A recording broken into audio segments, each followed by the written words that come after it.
ان انا بشارك، بعمل عمليه مشاركه في المعطيات اللي عندي او في الاجهزه اللي عندي، اي شيء بقى يتخيله. الراجل عندي انا ممكن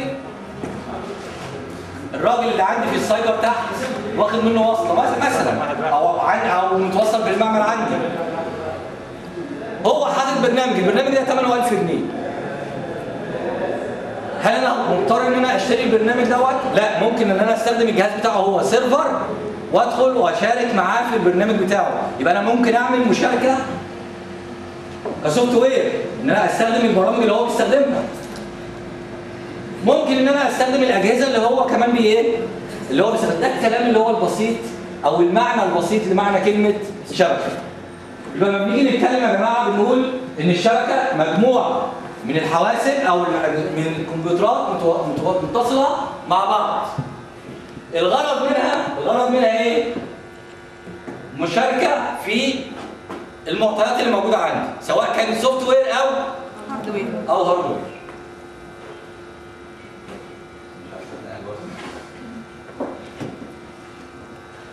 هنا لما بنيجي نتكلم عايزين نحطها في خطوط عريضه يا جماعه، بنقول ايه هي اهداف الشبكه بتاعتي؟ بنقول ان هي تبادل ومشاركه الملفات زي ما احنا اتفقنا. انا دلوقتي هاخد ملف من المحل اللي عندي تحت او من السايبر اللي عندي، هاخد ملف من المعمل، اي جهاز من الاجهزه اللي موجوده هعمل مشاركه فيه. في ناس دلوقتي او يعني مش هخفي عليكم السر دوت، ان شركه مايكروسوفت مالهاش مكان. يعني احنا نسمع ان شركه مايكروسوفت بتكسب بالمليارات دولارات كل سنه، بس مالهاش شركه. يجوا يدوروا على مكانها مش موجود ليه؟ لان هم بيصمموا حاجه اسمها ورك ستيشن او مجموعات عمل. مجموعات العمل دي عامله ازاي بالظبط؟ انا دلوقتي الراجل الاساسي او الشركه الاساسيه بتاعتي، انا عندي برنامج يا جماعه اهو. ادخلوا على البرنامج ده عن طريق النت او عن طريق الشبكه، ادخلوا على البرنامج دوت، اتفرجوا عليه، شوف انت ايه وجهه تعديلك كمبرمج تتعدل فيه، ايه الاضافه اللي انت ممكن تضيفها وانت قاعد في بيتك. يعني انت وانت قاعد في بيتك دلوقتي بقيت منتج.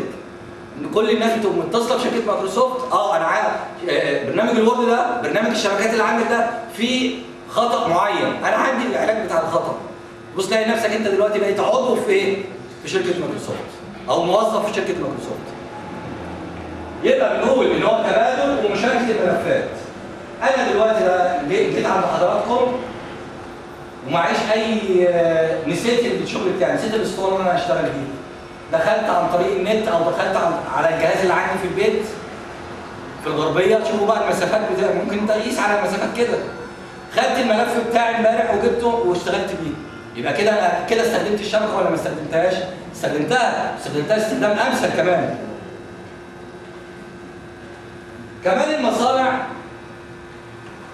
دلوقتي صاحب المصنع ما بقاش مضطر مثلا الراجل بسم الله ما شاء الله احمد عز، مش معقول ان هو احمد عز هينزل على المصانع اللي عنده في السويس، المصانع اللي عنده في القاهره. لا، ده هو مجرد ان هو قاعد، الراجل قاعد في مكتبه في البيت، ممكن ان هو يدخل على اي مصنع من المصانع دي بيعمل ايه؟ ممكن يشوف انتوا انتجتوا ايه امبارح؟ ايه حالات الانتاج؟ عملتوا قد ايه؟ المخزون عندي قد ايه؟ فاضل قد ايه؟ ايه اللي مطلوب بره يتصدر؟ ايه اللي مطلوب يدخل؟ خامات مطلوبه قد ايه؟ كل ده ممكن ان هو يعمله عن طريق ايه يا جماعه؟ عن طريق الشبكه. يعني في ناس دلوقتي بتدور مصانع، وطبعا كلنا عرفنا وسامعين الكلام اللي بيحصل في التلفزيون او في اللقاءات، ان هو الوزير يبقى قاعد مجرد ان هو عمال ماسك الجهاز بتاعه، الكمبيوتر الصغير بتاعه، وعمال يدخل، هو داخل على النت وهو قاعد عامل لقاء مع المذيع، وعمال يجيب اخر احصائيات. الراجل بسم الله ما شاء الله عمال يقول ارقام مظبوطه. بيجيبها منين؟ هو على طول داخل عن طريق الشبكه وعمال يجيب اخر